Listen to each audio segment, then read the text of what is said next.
السلام علیکم ورحمۃ اللہ وبرکاتہ۔ کلاس 8 پردے والے لیسن کو ہم لوگوں نے پڑھا تھا اور بہت اچھے سے پڑھا تھا۔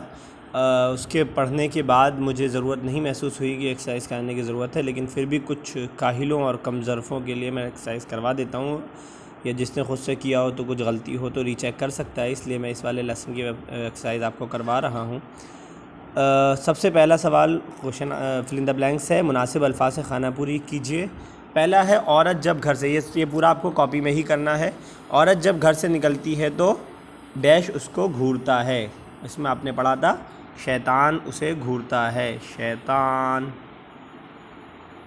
ٹھیک ہے۔ عادت ڈالیے خود سے ایکسرسائز کرنے کی۔ نظریں نیچی رکھنے کو غض بصر کہتے ہیں، سب یاد کر لیجئے گا یہ ایگزام کے لیے۔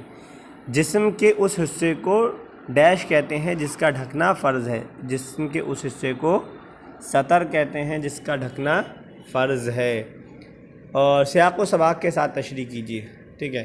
یہ تھوڑا سا ایکسپلین کرنا رہتا ہے اس میں سیاق و سباق کے ساتھ، کیونکہ ایسی صورت میں ان دو کے ساتھ تیسرا شیطان موجود ہوتا ہے۔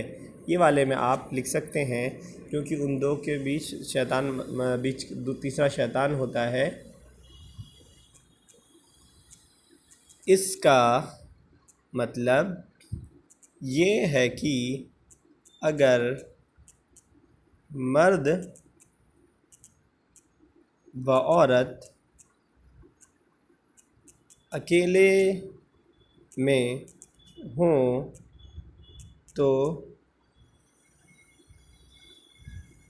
ان کے ساتھ شیطان لگا رہتا ہے، جو غلط کام کے لیے ان کو بہکا سکتا ہے، ٹھیک ہے۔ تو یہ اس کے تشریح آپ اس طرح کر سکتے ہیں، اور بھی ہو سکتا ہے لیکن تھوڑا شارٹ میں ہی رکھیں۔ اس کے بعد ہے کہ میں نے اپنا بیٹا ضرور کھویا ہے مگر حیا نہیں کھوئی ہے، ٹھیک ہے۔ اس کی تشریح آپ کیسے کریں گے؟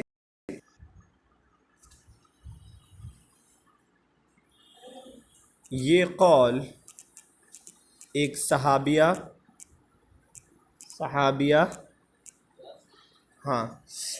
ایک صحابیہ ام خلاد کا ہے۔ انہوں نے یہ اس وقت فرمایا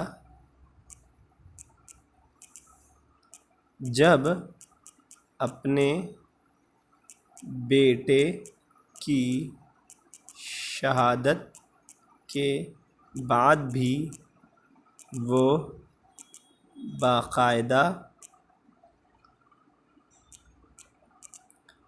حجاب میں لوگوں کے سامنے آئی تھی۔ تو اس وقت کی بات ہے، اس کا ایسے آپ تشریح کر سکتے ہیں۔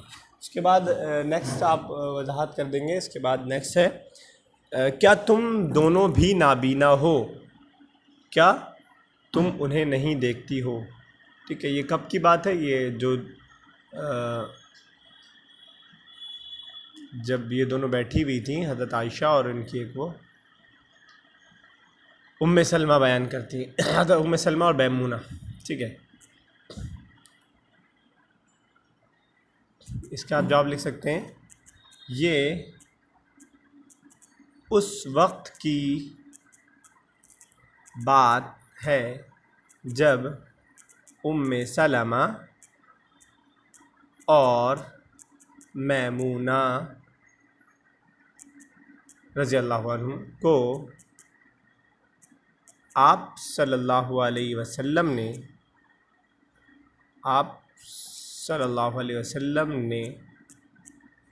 پردہ، آپ صلی اللہ علیہ وسلم نے نابینا صحابی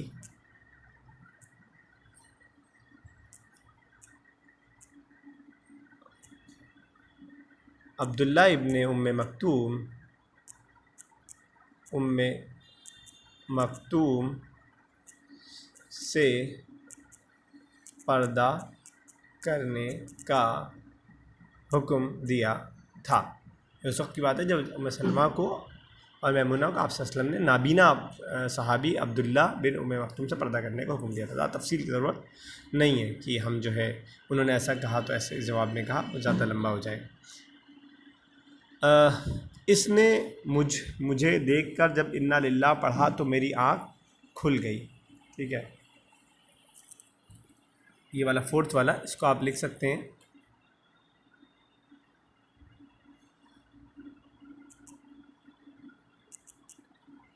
یہ بات واقعہ افک کی ہے جب صفوان بن معطل رضی اللہ عنہ نے حضرت عائشہ کو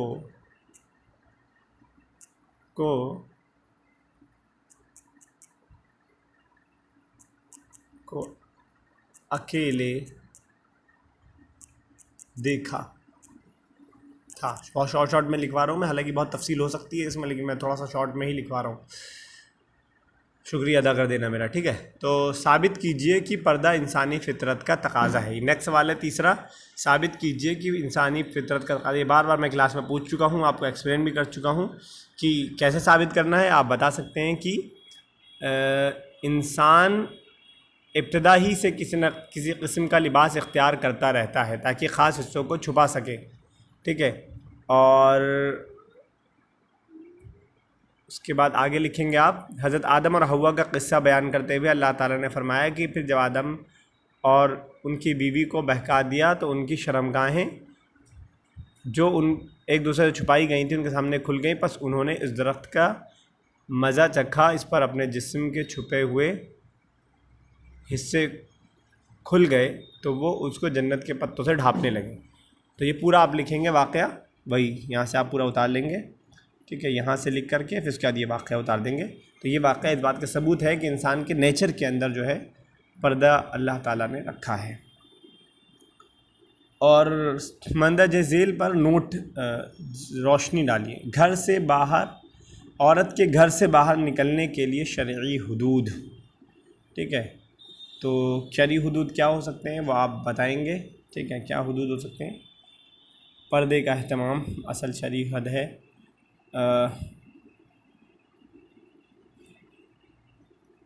آپ لکھ سکتے ہیں، چلیے میں لکھوائی دیتا ہوں اس کو، دوسرے اس میں لکھ لیتے ہیں۔ عورت کے گھر سے باہر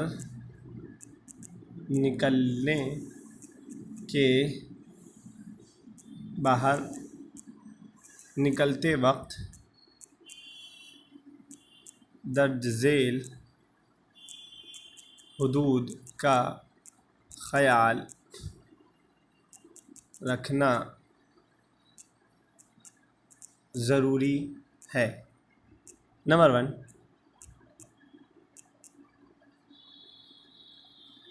عورت ضرورت پڑنے پر ہی گھر سے باہر نکلے، پہلی بات۔ دوسری بات،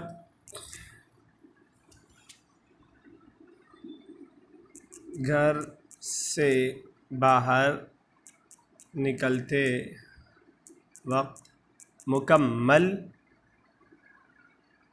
پردے کا اہتمام کرے۔ اب مکمل پردے سے آپ سمجھ سکتے ہیں کیا ہم نے پڑھا ہے، چہرہ اور سب ڈھکا ہونا چاہیے۔ گھر سے نکلتے وقت خوشبو وغیرہ سے پرہیز کرے۔ مت کرنا سر آپ کیا کیا کنڈیشن لگا رہے ہیں لڑکیوں کے اوپر، یہ اللہ تعالیٰ لگا رہا ہے، میں نے اس میں سے کوئی کنڈیشن اپنی طرف سے نہیں لگائی۔ گھر سے نکلتے وقت خوشبو وغیرہ سے پرہیز کرے۔ اس کے علاوہ کیا ہے، اگر کسی اجنبی سے بات کرنے کی ضرورت پڑے تو تھوڑا سخت لہجے میں کرے۔ اور بھی بہت سارے مسائل ہو سکتے ہیں لیکن میں اس کو چھوڑ دیتا ہوں، جیسے وہ تخلیہ والا مسئلہ ہے، لیکن اتنے پہ آپ کر لیں، اتنا آپ کے لیے بہت ہے۔ ہاں چلا گیا، تو یہ آپ کا اس کا جواب ہو جائے گا اس طرح۔ کہاں چلا گیا، ٹھیک ہے۔ اور چہرے کا پردہ، چہرے کے پردے کے بارے میں یہ والا پیراگراف آپ دیکھ لیں گے، اس پیراگراف کے حساب سے آپ جواب لکھ لیں گے کہ سورہ احزاب کی آیت نمبر 59 سے معلوم ہوتا ہے کہ چہرے کے پردے کا اہتمام کرنا چاہیے، صورت میں تکلیف سے پہنچائے جانے سے محفوظ ہے، زیادہ ممکن ہے، کوئی ضرورت یا مجبوری ہو تو اور بات ہے۔ ازواج مطہرات صحابیات چہرے کے پردے کا اہتمام کرتی تھیں، ٹھیک ہے۔ یہاں تک پورا لکھ کر کے یہ دو واقعے میں سے ایک کوئی لکھ دیں گے۔ حضرت عائشہ کے واقعے سے بھی پتہ چلتا ہے کہ چہرے کا پردہ کیا جانا چاہیے، اس طرح آپ اس کو لکھ دیں گے، ٹھیک ہے۔ سمپل سا ہے یہ جواب آپ کا۔ مختصر نوٹ لکھیے، شیطان اور انسانی لباس، غض بصر اور حفظ فروج، یہ سب پیراگراف آپ نے پڑھ رکھا ہوگا اور میں نے آپ کو اس کو بار بار بتایا ہے۔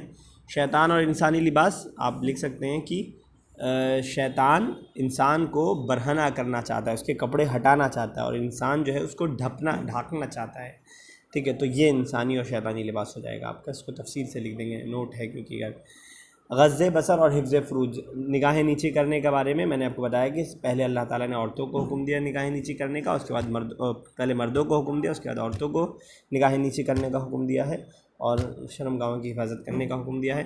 اس آیت کی روشنی میں آپ لکھ دیں گے، یہ والی جو آیت ہم نے پڑھی تھی، کون سی آیت تھی، یہ پردے کے احکام و مسائل، پردے کے احکام کے اندر اس آیت کی روشنی میں آپ لکھ دیں گے اس کو مختصراً، ٹھیک ہے۔ اس کے بعد مختصر جواب لکھے، اصطلاح میں پردہ کسے کہتے ہیں، ٹھیک ہے۔ پردہ اصطلاح میں کسے کہتے ہیں، پہلی ہی لائن میں پڑھا تھا اور میں نے اس کو بار بار آپ سے جو ہے پوچھا بھی تھا۔ اصطلاح میں پردہ ان چیزوں کے چھپانے کو کہتے ہیں جو اجنبی جن سے کہتے ہیں جو جنسی خواہشات کو ابھارتے ہیں، خواہ بدن کے اعضاء ہوں یا عزیز کے استعمال ہونے والی چیزیں، لاسٹ تک آپ پورا لکھ دیں گے، یہ آپ کا جواب ہو جائے گا کون سے والے کا، اصطلاح کا۔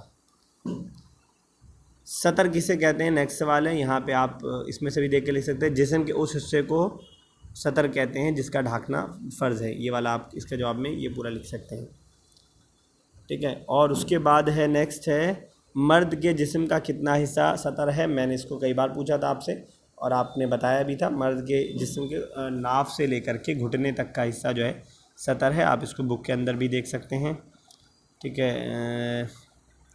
مرد کے لیے ناف اور گھٹنے کے درمیان کا حصہ سطر قرار دیا گیا ہے، ٹھیک ہے، یہ آپ کا جواب اس کا ہو جائے گا شارٹ پیج نمبر 20 کی اسٹارٹنگ والی لائن۔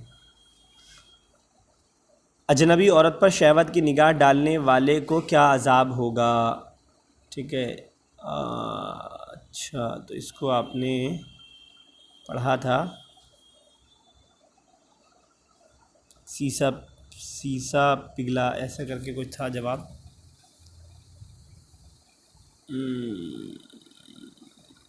یہاں پہ آپ پڑھ سکتے ہیں، جو شخص کسی اجنبی عورت پر شہوت کی نگاہ ڈالے قیامت کے دن اس کی آنکھوں میں پگھلا ہوا سیسا ڈالا جائے گا، یہ آپ پورا یہاں سے یہاں تک لکھ سکتے ہیں، ٹھیک ہے۔ اور اس کے بعد ہے، پیارے رسول صلی اللہ علیہ وسلم نے دیور اور جیٹ کے متعلق کیا فرمایا، دیور اور جیٹ کے متعلق فرمایا کہ وہ موت ہے، ٹھیک ہے۔ تو اس میں آپ دیکھ سکتے ہیں تخلیہ والے میں،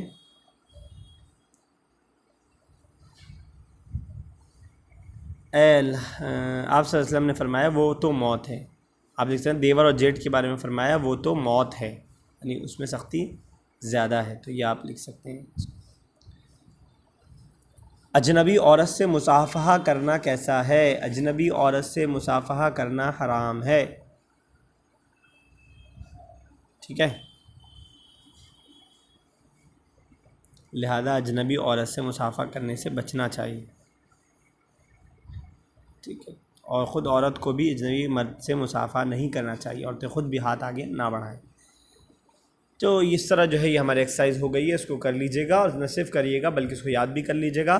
اگلا جو لیسن ہے توکل، وہ میں نے آپ کے سلیبس میں لکھ دیا تھا، لیکن کیونکہ اس کو پڑھ نہیں پائیں تو اس کو ہم لوگ نہیں آئے گا انشاءاللہ ایگزام میں۔ یہیں تک رکھیے آج۔ السلام علیکم ورحمۃ اللہ۔